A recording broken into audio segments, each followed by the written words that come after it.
When wars are remembered, they are often explained through commanders, strategies, and large-scale decisions. Maps change, borders shift, and outcomes are summarized in dates and treaties. Yet history is also shaped by moments when systems fail and individuals are forced to act. The Gallipoli Campaign of 1915 offers many such moments. Among them is a critical incident associated with a soldier named Seyit.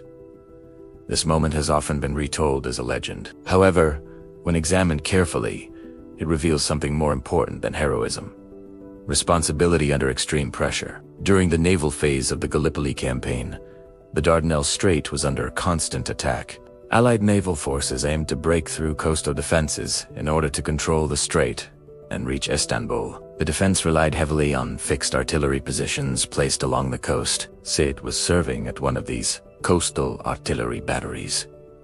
These batteries were designed to operate with mechanical systems that allowed heavy shells to be lifted and positioned accurately. The efficiency of the defense depended on these systems functioning properly. During intense bombardment, one of the artillery guns suffered mechanical failure. The lifting mechanism was damaged and became unusable. This failure meant the gun could no longer fire as intended. In a battlefield environment, this was not a minor technical issue. A silent gun could open a gap in the defense line.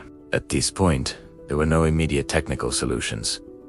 Repair under fire was impossible.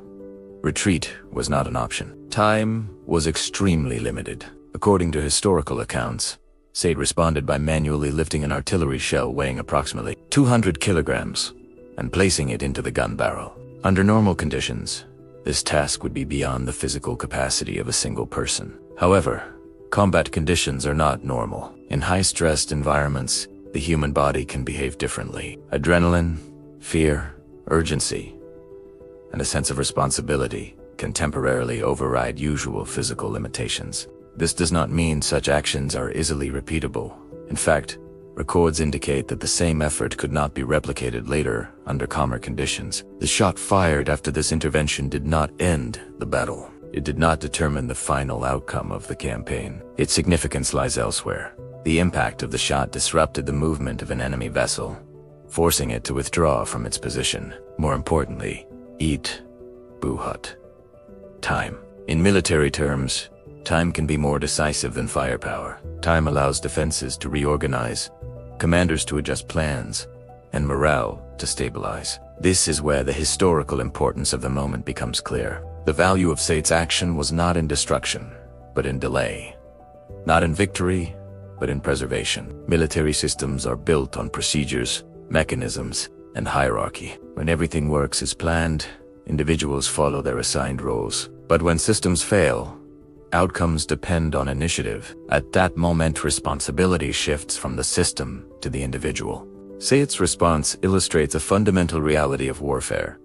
Technology and planning are essential, but they are never sufficient on their own. Human judgment remains the final variable.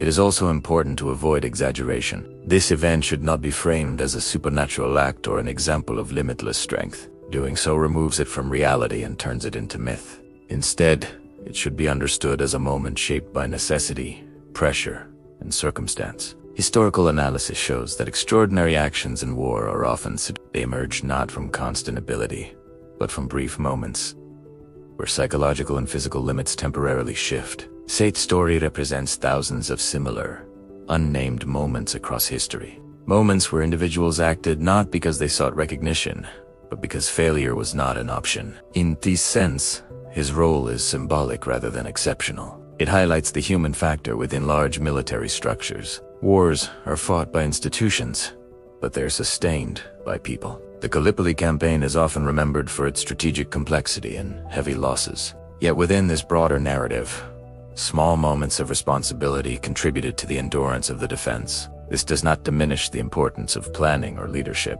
Instead, it completes the picture. Strategy creates structure, but human action gives it resilience. Seyit's action reminds us that history is not only shaped by decisions made at headquarters, but also by responses made in seconds, under pressure, when systems fall silent. This assessment is made within the historical context of the period and does not rely on mythologized interpretations.